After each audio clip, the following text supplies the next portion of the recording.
Yes. Hello mga ka-farming. Welcome sa ating vlog, sa ating YouTube channel. Farming is good with Jason and Venus. Nag-harvest na tayo ng ating Sophia F1. Ito ay tinanim natin noong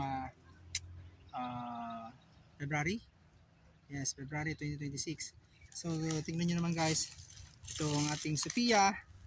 Ayan guys. Okay. Tingnan nyo guys. Ito yung mga harvest natin. Ayan.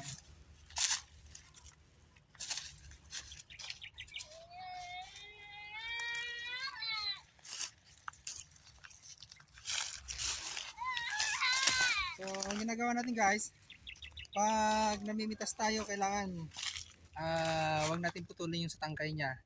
Mas maganda kung nandito natin pinuputol. Tara guys, tingnan nyo. Ito guys, ito hindi ko muna ito pipitasin kasi medyo green pa. Ito guys, oh.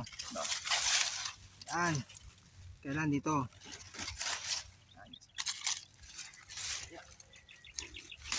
Diba? Tapos, ba. Nagtatago lang sila guys. Ayan. Ating Sophia. Wow. Sophia sa Kalam. Ano ang bentahan dito? Nagbebenta ako ng 25 per kilo. Guys. Pagbultuhan. Pero pag retail, mga 35-30 pesos ang benta ko sa isang kilo.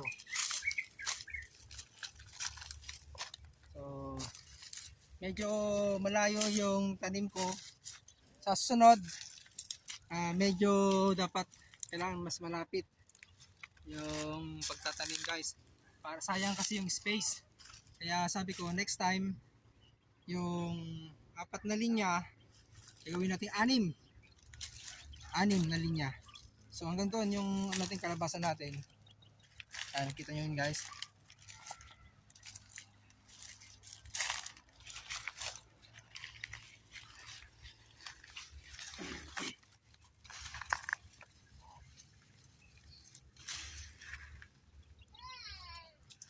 Yahoo!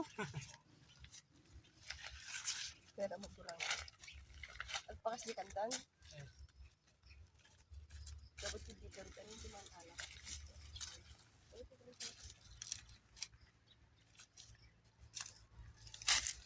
So as of May 17, 2026 guys. Harvest tayo.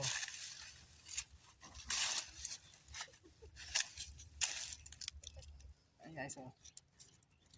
Ito sa Sophia pala guys ay mga ka-farming. Maabot lang siya ng 1 kilo, 3/4, 1/2. Meron yung maliliit, yung mga nasa 1/4. Yung mga ganito, mahigit 1 kilo na to. So dito, pag farm gate price, binibigay ko ng 25 per kilo. Mas mahal to kaysa dun sa sa yung malaki, yung pabilog, yung sa Suprema. Yun. Mas mas marami ding binubunga ito. Kaso maliit lang. Pero yung sa Suprema, talagang lumalaki yun. Umabot ng 4 to 5, 7 kilos yun eh.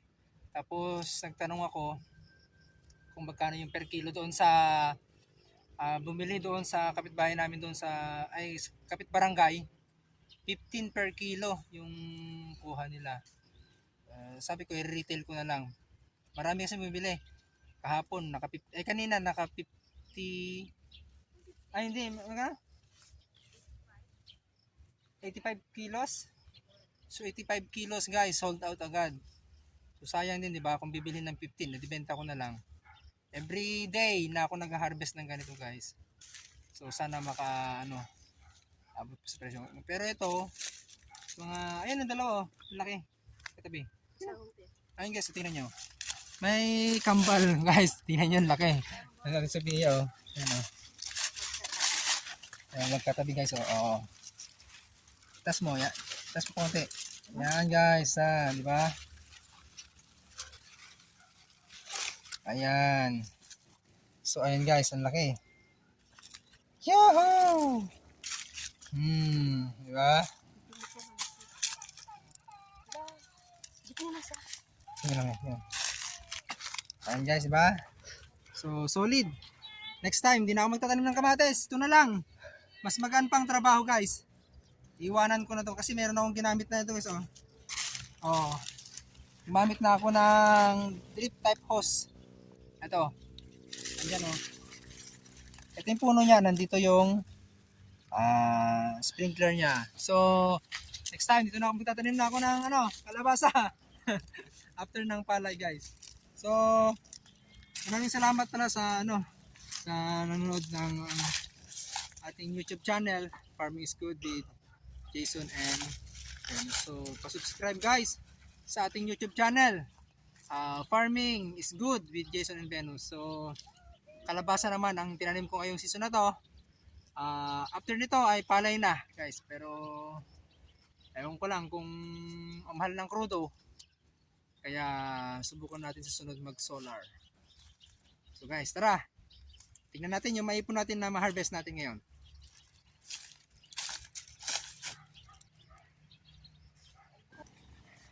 Ayan na guys, oh. Oops.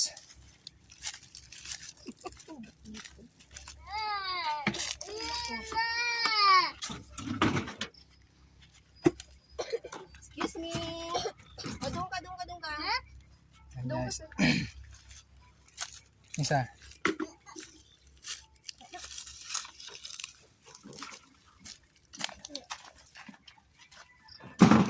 Wow, okay.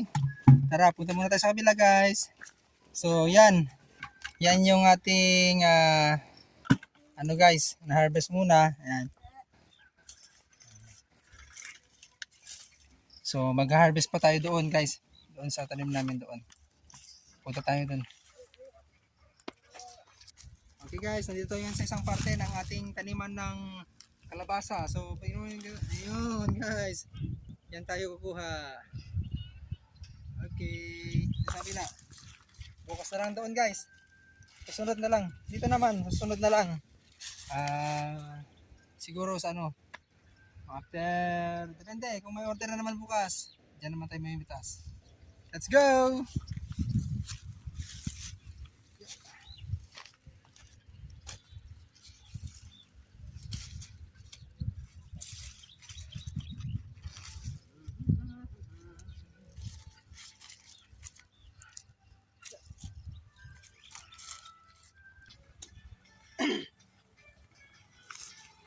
Guys, ito na yung harvest namin.